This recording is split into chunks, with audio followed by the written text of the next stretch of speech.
friend others. This is because there is one rule that you have to stick to in order to make sure that you're developing friendships and not making enemies instead. It's called the golden rule of friendship. Now, a couple of years ago, I hung out with this girl, let's call her Stacy, who told me that she struggled with making long-lasting relationships. Stacy didn't have any childhood friends, she didn't have any high school buddies, and even her coworkers rarely asked her to hang out. She always felt like the people she befriended did not stay loyal to her, and at the time, I didn't know what she was doing wrong. But after years of learning about social skills and thinking back to the way Stacy interacted around others, I started to realize that it was because she always broke the golden rule of friendship. The golden rule of friendship states that if you want people to like you, you have to make them feel good. If you make people feel good, they will want to be around you more. But if you make them feel bad, they will avoid you. It sounds pretty simple, but there are many ways that people accidentally break this rule. In fact, Stacy broke this rule in 3 different ways. See, the thing is, Stacy had what we New Yorkers call a resting bitch face. It's a combination of a subtle frown combined with glazed over eyes plastered on your face 24/7. It kind of looks something along the lines of this. This was the first way that Stacy broke the golden rule of friendship, by having bad body language. See, the body language she portrayed made it seem like she wasn't interested in you, what you were saying, and that she was unhappy when you interacted with her. When you speak to someone and they look unhappy and uninterested, you think to yourself, whoa, is what I'm saying boring? Is she even listening to me? Should I just leave? And if this happens over and over again, you will instinctively try to avoid them in the future. Nobody wants to talk to someone who seems uninterested in whatever they're saying. Now you're probably wondering, improvement pill, what sort of body language should we be using to prevent something like this? What are some examples of good body language? What are some examples of bad ones? Well, don't worry, because we're gonna dive deep into that with multiple videos in the next portion of the Befriend course. But for now, let's talk about the second way Stacy broke the golden rule of friendship. So I remember a specific interaction that I had with Stacy. I was telling her a story of how I did poorly in high school, how I didn't have a good social life, but also how I was able to make changes and get out of rock bottom. Now, this is a pretty personal story that I hold dear to my heart. It's a story that I'm very proud of, and it's a story that I seldom tell people. But at around the halfway point, before I could finish my story, Stacy butted in, and she started telling me a story about her struggles in high school, how she had a harder time than me making friends, and how her rock bottom was way worse than mine. The second way that Stacy broke the golden rule of friendship was by making everything about herself. See, the thing is, the majority of people enjoy talking about themselves. It feels good to tell a story and have people listen to you. But when someone cuts you off and proceeds to tell their own story, they're doing 2 things. Number 1, they're telling you that they don't care about you or your story, which is a terrible feeling. And number 2, they're telling you that they want you to listen to them, to make them feel good and not the other way around. If you constantly redirect the conversation back to yourself, you're essentially asking everyone else to give you something without getting anything back in return. I think this was actually the biggest reason as to why Stacy didn't have any long-lasting relationships, because she made everything about herself. Now, there are thousands of different things you can talk about when you hang out with someone else, and the sort of topics you choose to discuss can have a huge impact on the overall interaction. Stacy liked to talk about her past, how she used to be skinnier, how she used to have nicer hair. When we ate together, she liked to complain about the food and how the service at this one wasn't so great. She was super critical of everything. The third and final way Stacy broke the golden rule of friendship was by talking too much about negative things. Think about this. When you talk about something negative, what sort of emotion are you bringing to the table? Well, depending on what you're talking about, it could be a wide variety of things such as anger, disgust, jealousy, sadness, etc. But all of these emotions have one thing in common.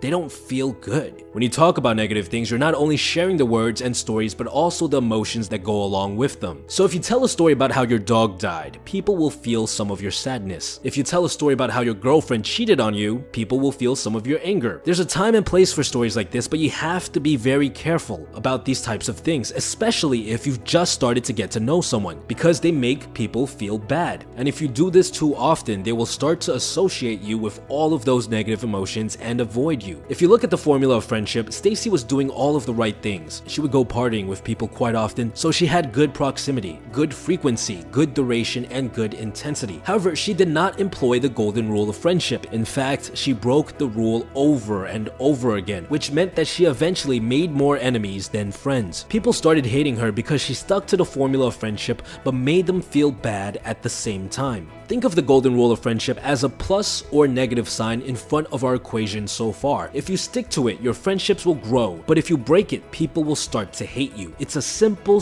rule that you must keep in mind during all of your future interactions.